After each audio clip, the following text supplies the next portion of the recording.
കേരളത്തിൽ പൊതുവെ സപ്പോർട്ടില്ല. നമ്മൾ ജനിച്ച സ്ഥലം മാറിപ്പോയി, അതാണ്. തായ്ലൻഡിൽ ജനിക്കുവായിരുന്നെങ്കിൽ നമ്മളൊക്കെ വേറെ ലെവലായാണ്. ഈ കൾച്ചർ തീരൂല, ഇതൊരിക്കലും നശിക്കാത്തൊരു കൾച്ചർ. അതിനും പിള്ളേർ ഓക്കെ. മോഡിഫിക്കേഷൻ ഇപ്പൊ കേരളത്തിൽ എത്രത്തോളം സപ്പോർട്ട് ഉണ്ട്? അതർ സ്റ്റേറ്റിൽ നല്ല സപ്പോർട്ട് ഉണ്ടെന്ന് കേൾക്കുന്നുണ്ട്. അപ്പം കേരളത്തിൽ പൊതുവെ സപ്പോർട്ടില്ല. ഒത്തിരി കഴിവുള്ള പിള്ളേരും കാര്യങ്ങൾ ചെയ്തു കൊടുക്കാൻ പറ്റുന്ന ഒത്തിരി വർക്ക്ഷോപ്പുകൾ കാര്യങ്ങളെല്ലാം നമ്മുടെ നാട്ടിലുണ്ട്. അതിന് വേണ്ടിയിട്ടുള്ള ഒരു സപ്പോർട്ട് നമുക്ക് ഗവൺമെന്റ് സൈഡിൽ നിന്ന് ഒട്ടുമില്ല, 0% ആണ്. അപ്പോൾ പുറത്തെ സ്റ്റേറ്റ്സ് എന്ന് പറയുമ്പോൾ ലോസ് ഒരു പ്രശ്നമല്ല. ഇവിടെ നമ്മുടെ നാട്ടിലെ റൂൾസ് കറക്റ്റ് ആവുകയാണെന്നുണ്ടെങ്കിൽ ഇഷ്ടം പോലെ വണ്ടികൾ, അതായത് ആരും ചെയ്യാത്ത പല സാധനങ്ങൾ ഇനിയും പുറം ലോകത്തിന് കാണാൻ പറ്റും. അതുപോലെ കഴിവുള്ള പിള്ളേരാണ് കേരളത്തിലുള്ളത്. പക്ഷേ അത് നമ്മൾ ജനിച്ച സ്ഥലം മാറിപ്പോയി, അതാണ്. തായ്ലൻഡിൽ ജനിക്കുവായിരുന്നെങ്കിൽ നമ്മളൊക്കെ വേറെ ലെവലായാണ്. നമ്മുടെ നാട്ടിൽ ഈ പ്രശ്നങ്ങളുള്ളതുകൊണ്ട് കൺജസ്റ്റഡ് ആണ്, നമ്മളും സ്ട്രെസ്ഡ് ആവുകയാണ്. ഇപ്പോൾ ഈ പറഞ്ഞ പോലെ പേടിച്ച് ഒളിച്ചും പാത്തൊക്കെയാണ് വണ്ടികൾ പുറത്തിറക്കുന്നതും അല്ലെങ്കിൽ കൊണ്ടുപോകുന്നതും അങ്ങനെയുള്ള. ലോസിന് നമ്മൾ ധിക്കരിച്ച് പോകാത്ത രീതിയിലാണ് നമ്മളിപ്പോൾ ടോട്ടറൊക്കെ കയറ്റിക്കൊണ്ടുപോകുന്ന അവസ്ഥയാണ്.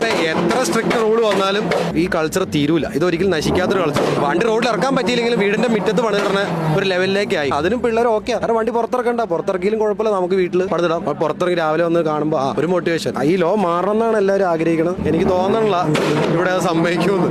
നാട് വിടുമായിരിക്കും ബെറ്റർ.